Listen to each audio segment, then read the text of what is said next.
Okay, officially welcome everyone to the November 26th, 2023 Soul Circle Oracle session, our regular Sunday session, which is such a comfort to me now. And I really love reading our collective energy as we lead into the week.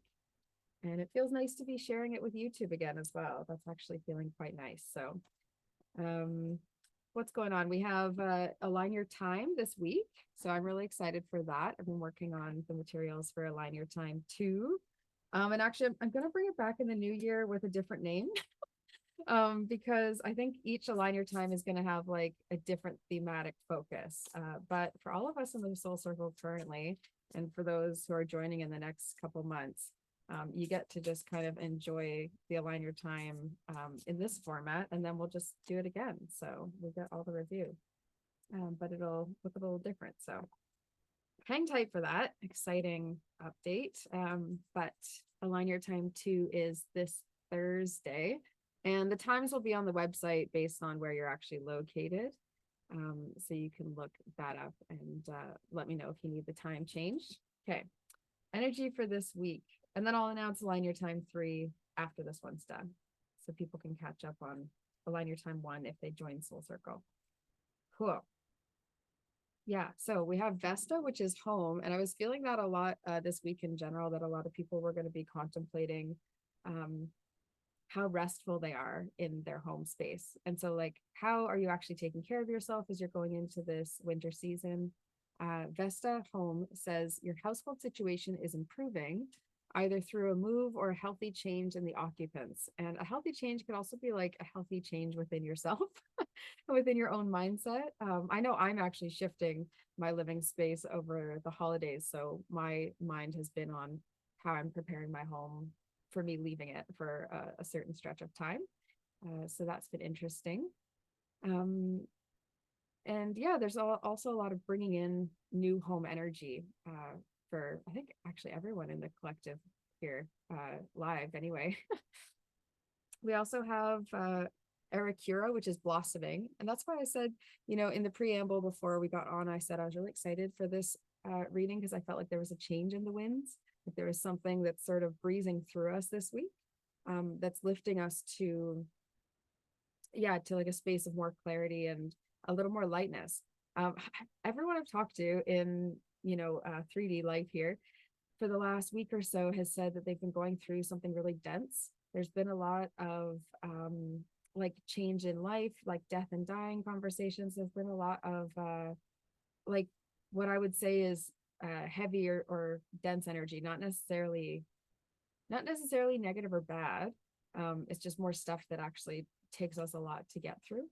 And so this blossoming energy is the light on the other side of that thing that we've kind of been I don't know, I get this feeling of people dragging weights, like just like in maybe in Egyptian times with stones, that type of like heavy type of burden.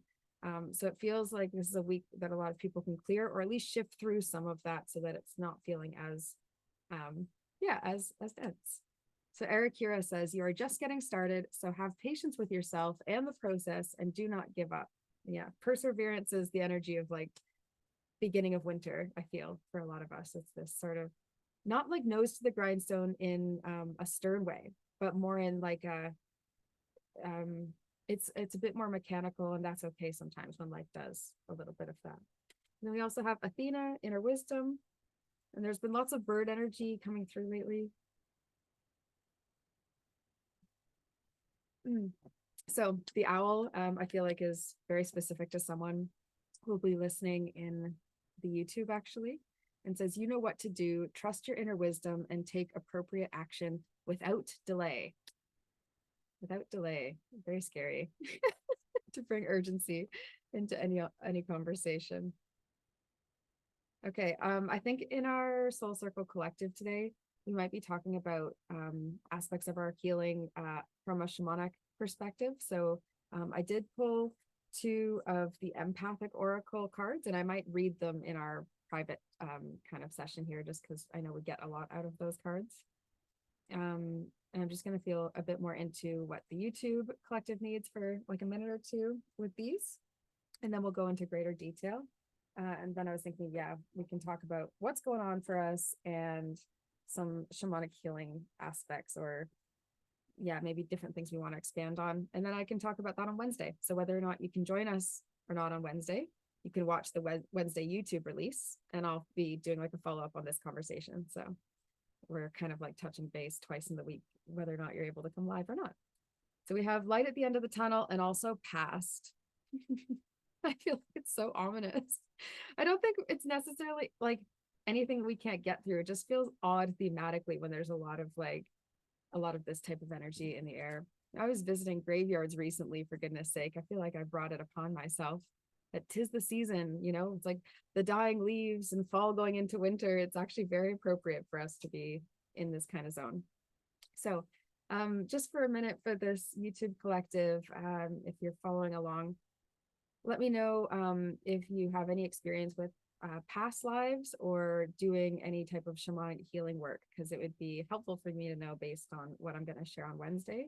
So just comment below anything for that, and know that there's this light at the end of the tunnel. We're going to get into more detail in the private Soul Circle live collective session. So for now, just trust that there is a light at the end of the tunnel, because that's the energy I feel too, actually, to be honest. I think it's okay sometimes where you're just sort of wading through kind of the sticky, heavy, dense energy. We all have our own way through it. I would suggest lighting a candle as well. I might do that right now before we begin our Soul Circle individual readings. But yeah, kind of more warmth, more citrus and things, and trying just to make things cozy. I think that's the other helpful thing about home, is whatever you're claiming as your sense of home right now is something that can give you a lot of healing. The light at the end of the tunnel is like requiring that perseverance. It doesn't feel like just this week, but it feels like we kind of make a breakthrough. So that's a very exciting energy. All right, let's switch into the private reading. YouTube, if you want to join in this, more in-depth conversation, you can just join the Soul Circle. And then if not, we'll see you Wednesday.